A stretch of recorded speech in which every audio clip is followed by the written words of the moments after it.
By the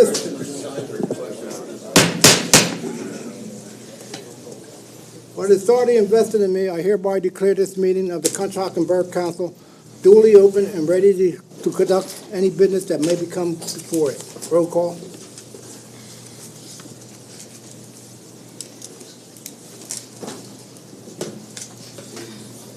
Ms. Sokolowski? Here. Ms. Barton? Here. Ms. Flanagan? Here. Mr. Stokely? Here. Ms. Leonard? Here. Ms. Tutino? Present. Mr. Griffin? Here. Mayor Frost? Prayer Council. O divine Master, in deep humility we place ourselves, our thoughts, and our plans in thy hands. We beg thee to fill our minds and our wills with the gifts of wisdom, understanding, counsel, fortitude, knowledge, and piety. Help us not to think of self or personal desires, but rather the responsibilities laid upon us. Help us to promote as far as possible the welfare of our people and to treat them with impartiality and justice. Grant us the power to set a good example in thought, word, and deed, so that thy blessings will be showered upon us and the people we represent. Amen. Pledge allegiance. I pledge allegiance to the flag of the United States of America and to the republic for which it stands, one nation, under God, indivisible, with liberty and justice for all.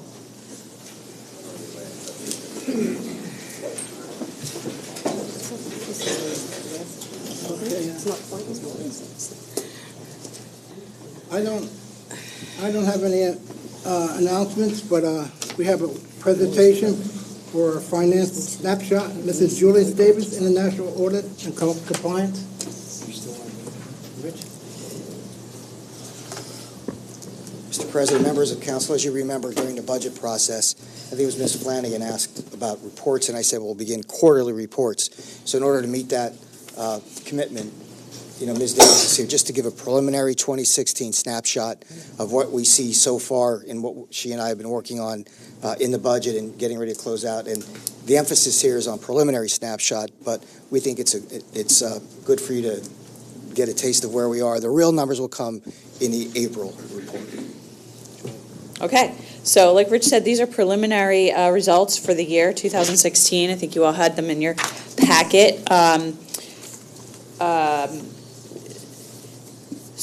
Overall, everything looks really good. You're going to meet all your carry forwards, it looks like, for the 2017 budget. I don't think there's many places where we're significantly off budget. I think the budget was basically, budget actuals were basically pretty good. I don't anticipate the numbers getting further away from that. I think we're going to get even closer to that, because the numbers that you have now, we have most of the payables booked, a lot of the payables booked. So actually, we have more expenses in here than we usually do at this point in time. We got that done. I shouldn't say we. Angela got that done last week. I didn't have anything to do with it. So we still need to make a number of adjustments to the numbers.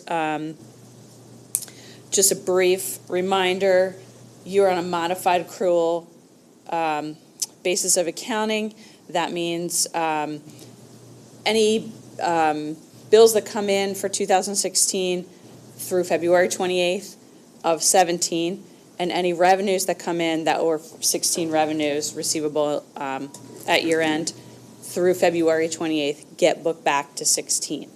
Anything that comes in after that is in 17. So that's why we have to wait that 60-day period to finalize the numbers, okay? So we'll be booking additional taxes receivable, other receivables, prepaid expenses. We have to analyze the accounts payable, make sure that what's in there is correct, make sure we get everything else. At this point in the month, there's probably still bills coming in for 16. So things like that. But again, because we're ahead of the game and we have some of the accounts payable in already, I anticipate the results to get better. I hope. So, the audit will be done. Hopefully we'll have the numbers done in April, have the audit done in late April, beginning May, sometime to be completed in June, hopefully. That's the goal. I anticipate once I have my numbers final for the audit, that they shouldn't change. They did not change last year, or I don't think they changed the year before either, so there weren't any audit adjustments last year. So I think once Angela and I work up the numbers, those are good. They should be good. So as Rich said, I'll be back in April to do a presentation, and hopefully we'll have the final, unaudited, but final numbers for you. Okay? So I don't know, I wasn't going to go through these in detail because they're not finished, but if you had any general questions about them, I'd be happy to answer them. Julie, if you would, just touch on the balances in particular. For example, we had certain projections for cash forwards, which he calls cash forwards, is what's going to be available January 1, 2017. And because we are conservative in our estimates throughout the course of the year in revenues, where we don't use a high year from the past, for example, in earned income tax, business privilege, or mercantile, when we have a strong year where we're maybe 1 million over or we have 500,000 over, we stay with the conservative number. All the indications are from the preliminary numbers that we reviewed a few weeks ago is we will be in a stronger position by $2 million at a minimum, perhaps $3 million, and another with 3 being capital reserve. So our fund balances going forward are going to be stronger than we anticipated. Yep. So which will put us in a much stronger position with reserves. In fact, we moved more monies. One of the things you'll notice is that our operating expenses and revenues are in line, but because we moved money to other reserve accounts, you'll see that the interfund operating transfers are greater than they would normally be. And we'll get into that when we get into April in greater detail. But the reserve accounts are going to be more solid than we even anticipated.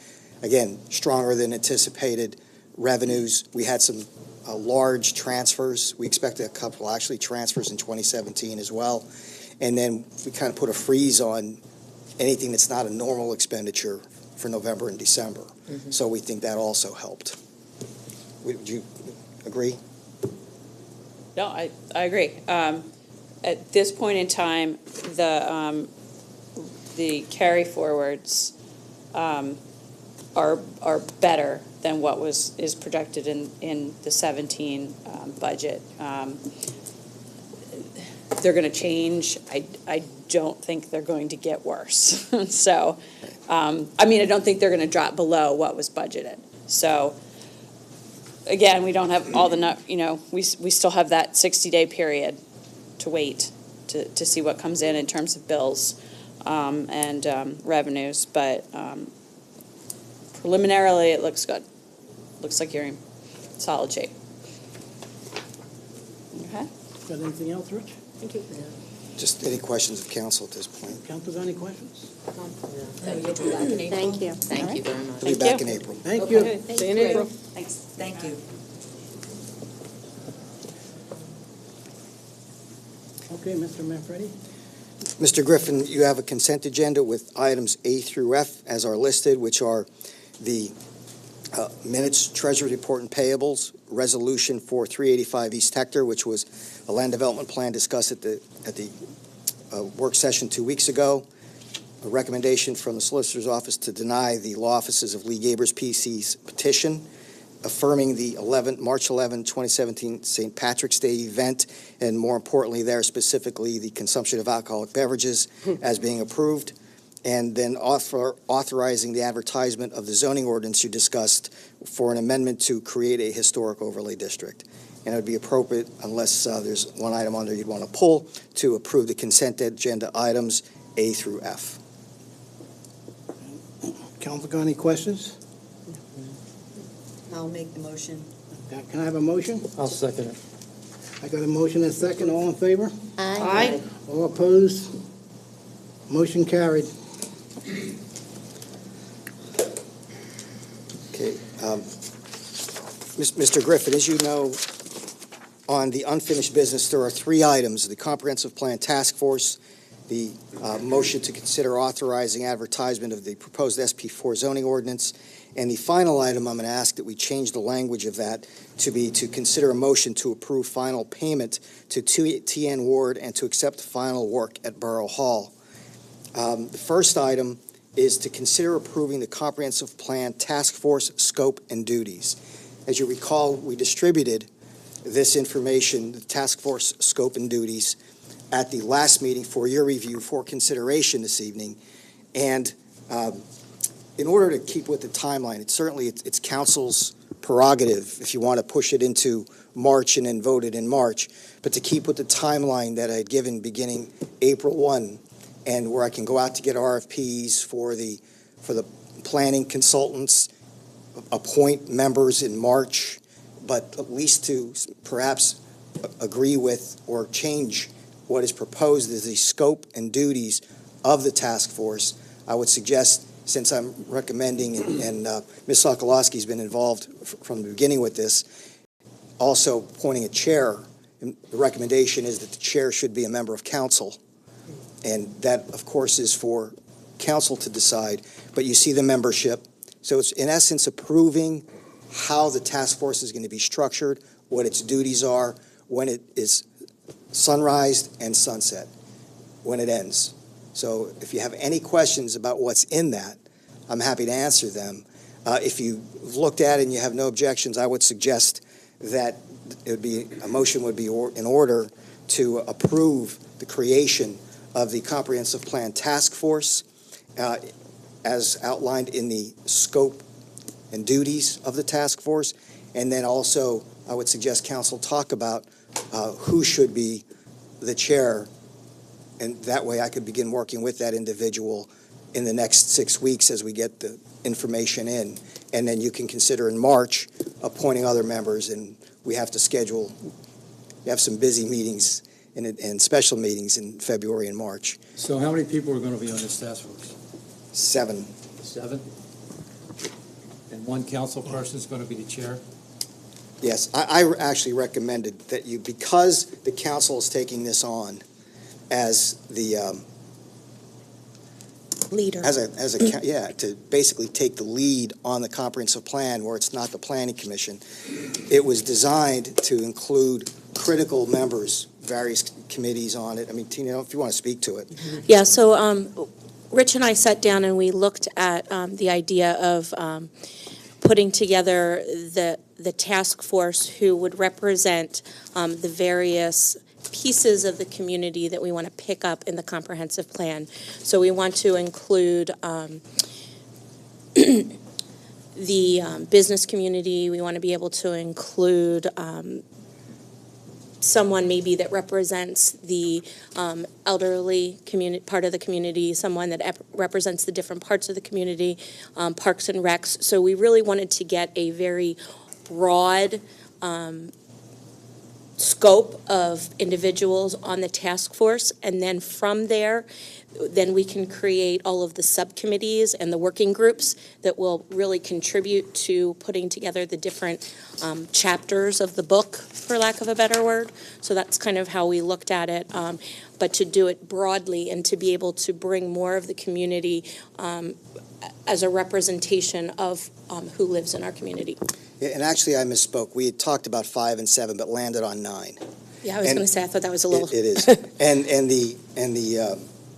the 9, it will be one member of council who shall serve as chair of the task force, one member of the planning commission, one member of the zoning hearing board, one member of the borough athletic associations, one member from the borough senior community, one member from the business community, one member from the borough's K through 12 education community, and one member appointed at large. So you'd have a cross-section.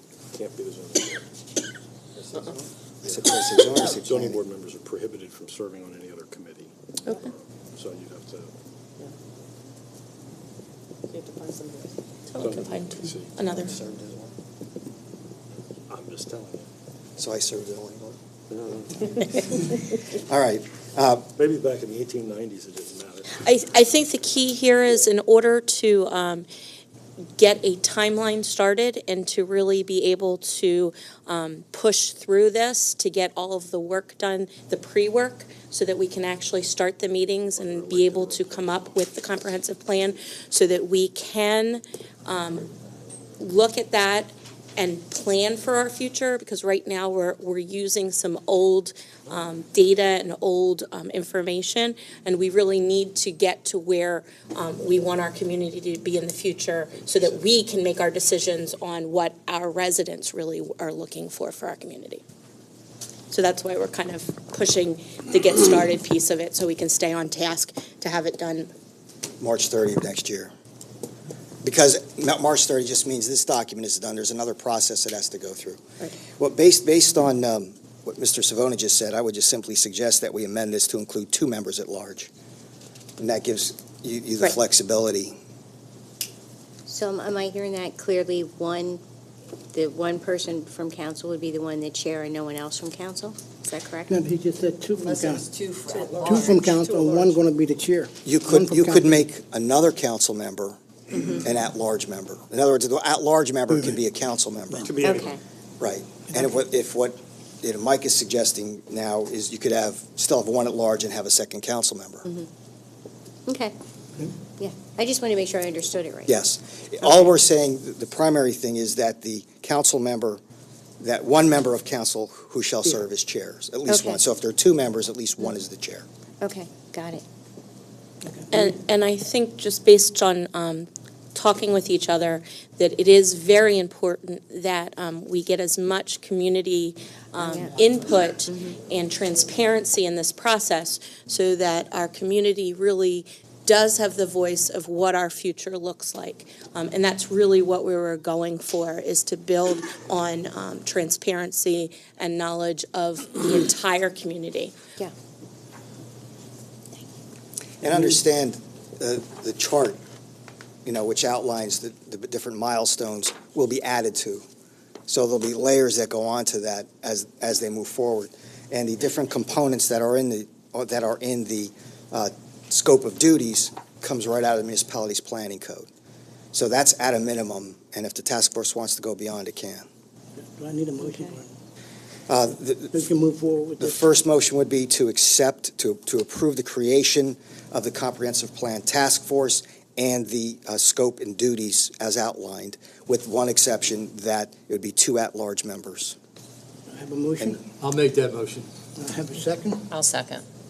I have a motion and a second. All in favor? Aye. All opposed? Motion carried. And then the next item of business related to this item, of course, would be then to select a council member to serve on the task force. You don't have to do that tonight, but as the chair. I would, So I am interested in that position. Wonderful. If I you'd was going like to to say, discuss it. I will make a motion unless you guys need to discuss it more for, No, I'm good. I'll make a For- second. For Tina Sokolowski to head it. Yes. And we got a second there? I second it. A motion and a second? All in favor? We have a second. We did. I'm good. All in favor? Aye. All opposed? Okay. Motion carried. And so everyone understands, the next step is I will be seeking proposals from planning consultants, and we'll be advertising for other members. So, Ms. Leonard, if there is someone on council or any other member of council who wants to serve on this, just let us know. Yeah, it doesn't matter to me. All right. Congratulations, I think. Yes. Congratulations. Thank you. Thank you, It's a very Tina. exciting time for us. That it is. Okay, Rich, Okay. carry on. Dig out my agenda now.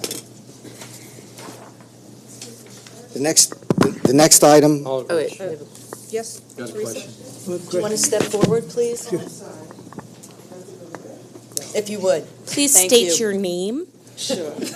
My name is Teresa Paris. I have a question on the members of this task force. You said one of the members is a member of the K-12 community. Can you please clarify that? She said they can be a member. There's no member yet. One of the things we were looking at to try and get that larger vision from all of the different areas was, do we have any teachers or people who are involved in home and school or the school board in that K through 12 age group, so that okay. we represent the activities and the projects moving forward for the community for that age group. So that's why we were kind of looking for someone from that age, that group, to be able to represent them in what we're planning for the future. So we tried to get that broad community. Okay, so then you'll be reaching out to the Colonial School District for that person or that representation? We're going to talk to lots of different people Okay.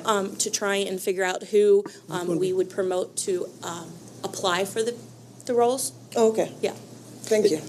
I think may not necessarily be someone from the school. Correct. It's just someone who fits into, it might be a parent or a guardian of a K to 12. May not necessarily someone. Any more questions? Okay, Rich, carry on. Okay. The next item for council consideration is a motion to authorize advertisement of the proposed SP4 zoning ordinance.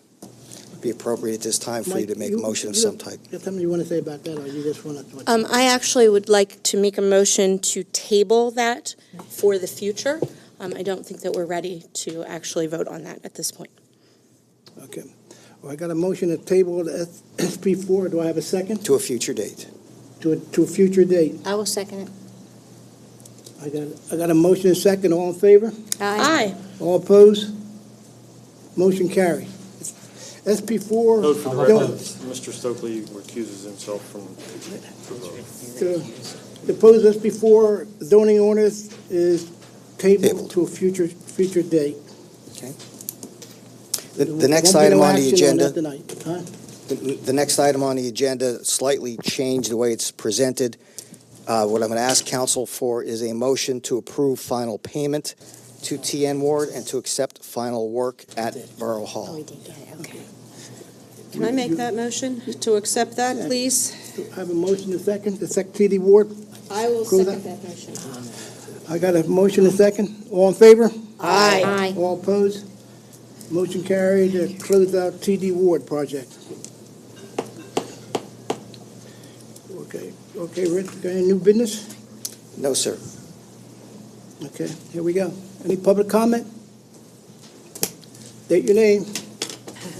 As if you don't know me, Mr. Chairman. Thank you, Mr. Chairman. Bernard Griggs, Building Trades Council of Philadelphia.